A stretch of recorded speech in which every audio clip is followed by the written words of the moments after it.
Before becoming a police officer, through high school and college, I worked as a community center director in lower income neighborhoods. I'm able to relate and get along with the people a lot better, having prior experience with dealing with this type of environment, and I feel it's made me more effective as a police officer, being able to relate to these people, understand what their culture is about, and just understanding them as a human being and giving them respect, whereupon they give me respect in return and assist me in performing my job. Our cars, copters following a vehicle.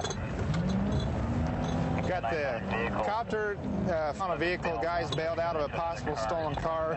He's following the car right now that they got into. Okay, now they're going to come back towards 30th Street again. They're heading southbound, one of these little side streets here. And light yellow cars in the alley, we got that. Copter but, right now they're hiding under a tree from us. Advised they bailed out of the second car. And they're hiding right now, they believe, under a tree.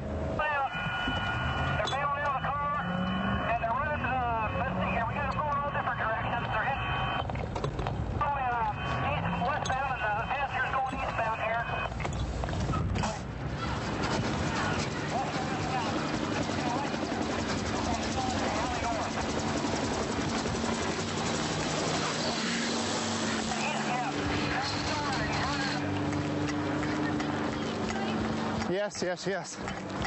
Where's he at? Okay. Right in here. On this side right here. Okay. I thought I heard something. What's up?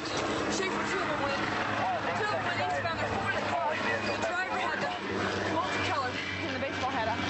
One orange. You're talking about one vehicle that was struck, right? No, this was a separate car. This was a maroon car that was pulling. I caught it on 33rd Street. I couldn't get on the radio because the cop was on. Okay. Can they follow you, Colonel?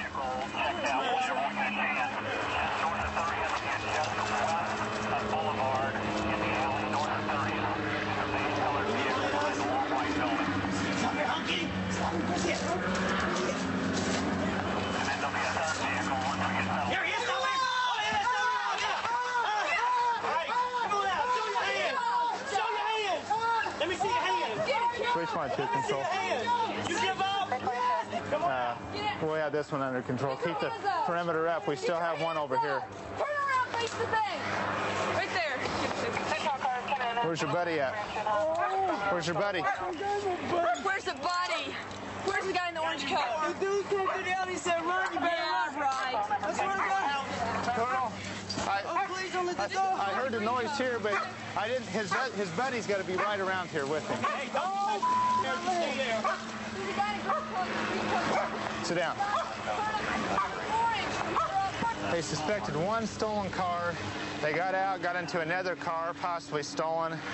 Got out of that car. Looks like they possibly got into a third car, or they were just with the other group that was allegedly stripping a car at this time, from what the cops are saying. And we've got one apprehension on the subjects. We still got 3 out. We've got a good perimeter on the 2 that ran westbound. Get your cuffs. Go up there and cuff him.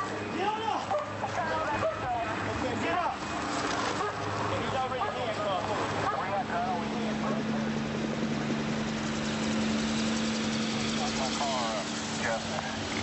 Okay, it's cracked. Those keys are gonna. That's a fake key.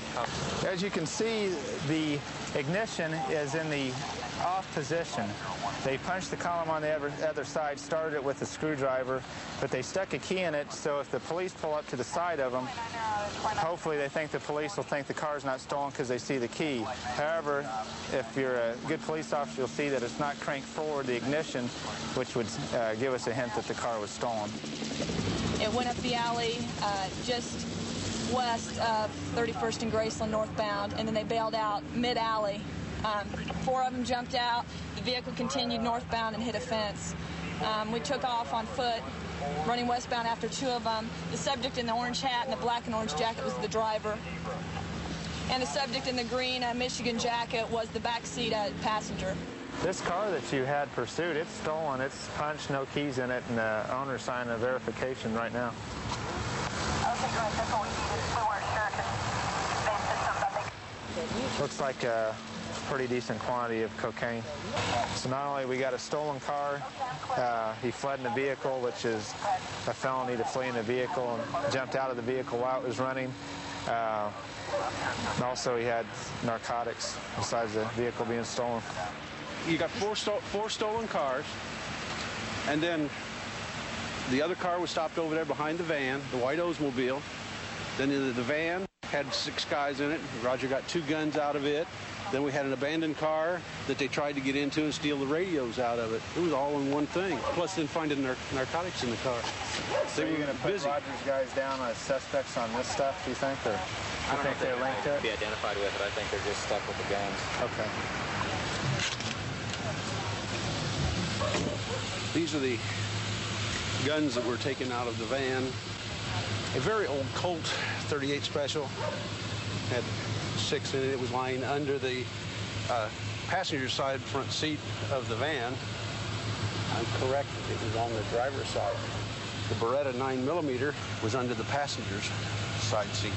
I figure if they're into stealing cars like they are, they were a cover car. There's too many cars for this.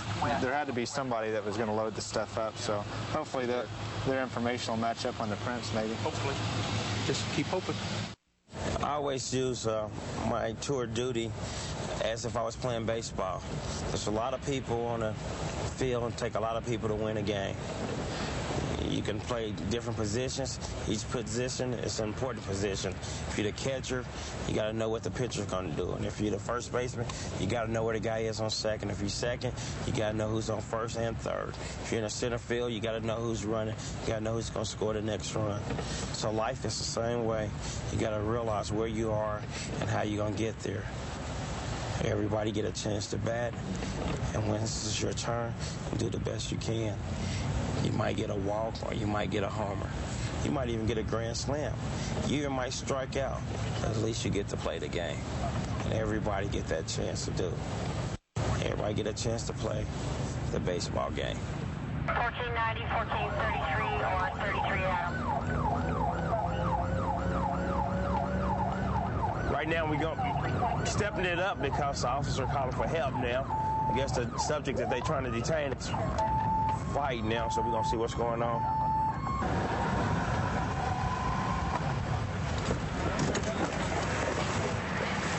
Nah. I bet I Get some gloves. I bet I still ain't gonna get no gloves. Yeah, we got them. Nah, me and my lady got into it. Sit down here. Sit down, this dripping I pretty ain't bad, gonna G. sit down. A big. Man, Patrick, Like I said, I don't go there. Just tell them take care. You don't. But they gonna take me to jail, they can take me to jail. Don't put your coat on. That on. We need to wrap that up. It's my coat. Put your coat down. Can't let them do this. Come on. No, come on. Coat down. Give me the damn coat. Trapping the kids in the car and they're going to be getting all upset and stuff.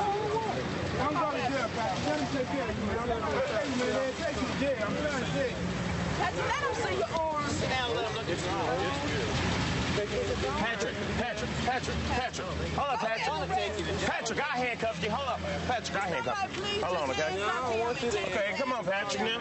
Push on I did not call for y'all help. Now. Let's see your arm, man. Come here. You ain't gotta see my arm. Let's see your arm, man. I go to the hospital when I get ready to go to the hospital. Let's just put a bandage on it so when you do get ready to go. To help stop from bleeding. Can I look at it? Don't take the blood around. Don't touch me. I'm trying to tell you something. You got severe damage. Your whole Community right around. your whole hand is ice cold. You don't lose your hand. You don't lose your hospital. Yes, it is. I can tell it to the God. You open this. Or you got one? You really need to go now, Pat. You got to go to the hospital to get help. 20 minutes for help. You need to go bandage on it so when you lose your I ain't hand. did nothing wrong. I ain't did nothing. If you want to take me there, you take me there. Let me do what I want to do. Let me do what I want to do. I'm going to go to the hospital. Okay, good. You can't tell me I got to go right now. We'd like you to go, Patrick. I know, We want your I know. hand to be okay. If he don't want to go, we're going to go ahead and lock him up. Okay, check this out, G. Yeah, come on. Turn around. Okay. You're under arrest, okay? See y'all standing in my hair. I can't go no damn way. Let's go. So where's he going? He's going to where? He's going to the hospital. Which hospital I'm going? Wisher. Pick me, get my coat. I'm not getting in there. Yes, you are. Okay, so you're going to get messed up for no reason at all, okay? Step with it.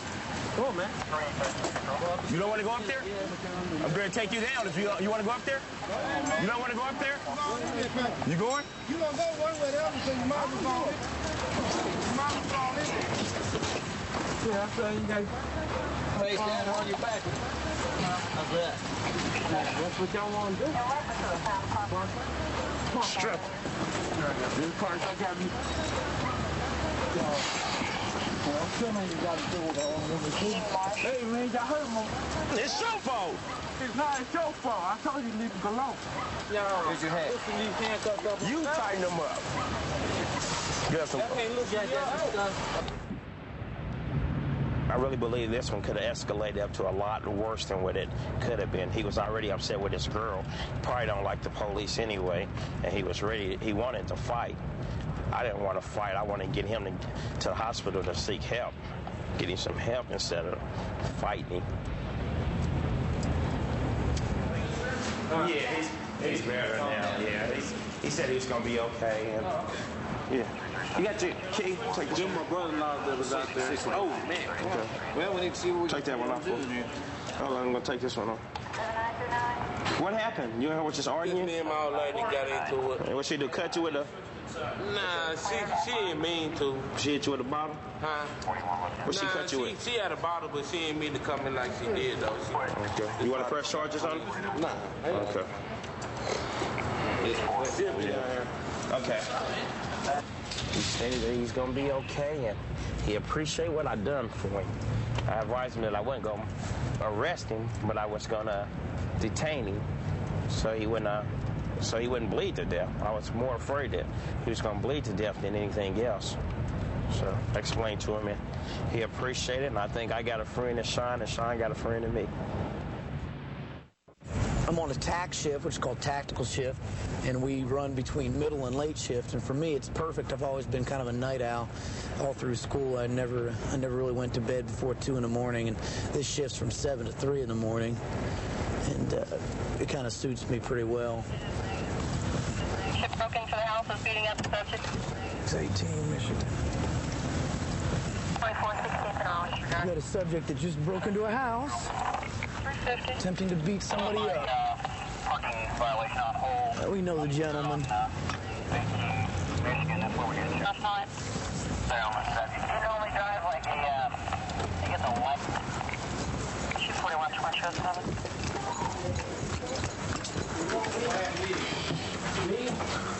Step back. What's going on? Sit down. Have a seat. Sit down. Sit down. Don't move. Sit down on the ground. Okay, we got somebody down up in front. Back up. Keep an eye on him here.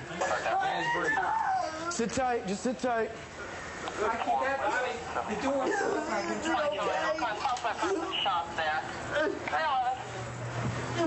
425 control. 425. It looks like he's been struck in the face a couple times. I was just outside with him. There was nothing wrong with him at all. See, I don't know what's wrong with him. He has t-shirts you gave me. Somebody Just stand back. Just get everything back. Just get everything back. He's holding down. They're holding down. No, you gotta let him go. You just gotta let him go.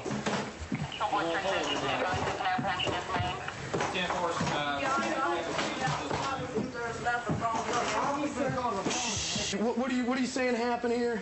And he's out there disconnecting the cable and everything, and he ain't supposed to be around Is here. he supposed to live in here? No. He called me. Where'd he come in through? The side door. I Okay. was gone. And then what happened? He come in the door right here and start grabbing on him. Grabbing on who? Him? The guy over there with the broken leg. And then who did what? How did you get this injury? How do you get all this injury on his face? How do you get cut? Grabbing old man's stuff. So what'd you do to him? Where'd you cut him with? What'd you cut him with? I didn't cut him with nothing. Well, how are you involved in this? He's my uncle. I went outside with him just a few minutes ago. There wasn't nothing wrong with him at all. He wasn't bleeding, nothing. Have you been huffing tonight? No. I don't know. Who's in here that's been sniffing the glue? It's not me. Police have been called. You can give me a towel. Have you been huffing? Who's been huffing? Him? Why does it smell like glue in here? It smells like airplane glue all in here. I'm getting a buzz right now in here. No kidding. His whole family does this. I think he got hit with something. He didn't get shot or stabbed. He may have been slunched or something, but basically this guy, they're saying that he came in through the side door, and this gentleman right here is supposedly defending himself. And just a variety of people in the building, and he struck him with his fist. He's still not sure what he struck him with. He's so huffed out. He was smoking so much glue. And he's having seizures and everything. Exactly. Probably what we're just going to need. I just want to know what's going on. Well, he's outside disconnecting the cable box and everything, the cable wires and stuff. Why is he doing that? He's been doing that for the last 3 days. How did he get punched? How did he get all bloody? Because you all got... He jumped on me, so I jumped back on him. Okay, what'd you hit him with? I didn't hit him with nothing. And he's going to go to the hospital in stable condition, but he's breathing. You gotta slip by the door and get in. You're gonna get by a problem. It's high, too. Manufactured tally wall downstairs. That's what we're smelling out here. Oh, they're making it? Yeah. Hey, this is the house they need a tender sitting out there in the garage. Yeah. Can we go back there? You want to sit here with him? And go back in there and just see if we can see it? See, I don't see why to go Joe over this here, over his problem. Where's the stuff downstairs? Yeah, I pulled one of the jugs from over here. There's another one right there. Okay. This right here is another can, a nice gallon can of toluene. Which, this is basically glue type of varnish and everything like that. It's a paint solvent, right? And they'll sniff this. What they'll do is they'll put it in a rag and just huff it and puff it until it blows your house down, so to speak. And a lot of times what they'll do is they'll also take paint, typical paint, white, doesn't matter, and they'll put their face around it, and it's a pretty common indicator is a big white ring all around their mouth. She's probably tallywagged out. You've heard of a crack house. This is kind of a toluene house, a glue house in essence, and they just get about 6 or 7 people, boarders in here, and all they do is huff and puff. And even the dog upstairs is high. It's shivering and shaking, so you really don't know what's going on. Well, the dog is probably about as high as everybody else is in the house. If you stay in here longer than 10 minutes, you're going to end up testing positive on something. We're going to roll on back to They're in a brown Nova behind the clubhouse. the garage, where apparently they've got their own lab of sorts. It looks like they caught it on fire, too. You get the tallywall cans there. You can see there's burnt toluene cans right there. There's 1, 2, 3, 4, 5, 6, 7. The thing you have to realize is this is the cheapest way to get a buzz. It's about $5 a can for a whole gallon. It's a lot cheaper than cocaine. It's a lot cheaper than cigarettes. It's a lot cheaper than beer. The main problem is it'll kill you in about half the time. 132 in Bush. I've got him at gunpoint. Okay, gunpoint 132 in Bush. Covers code 3. Team 10. Okay, we'll still send it code 3.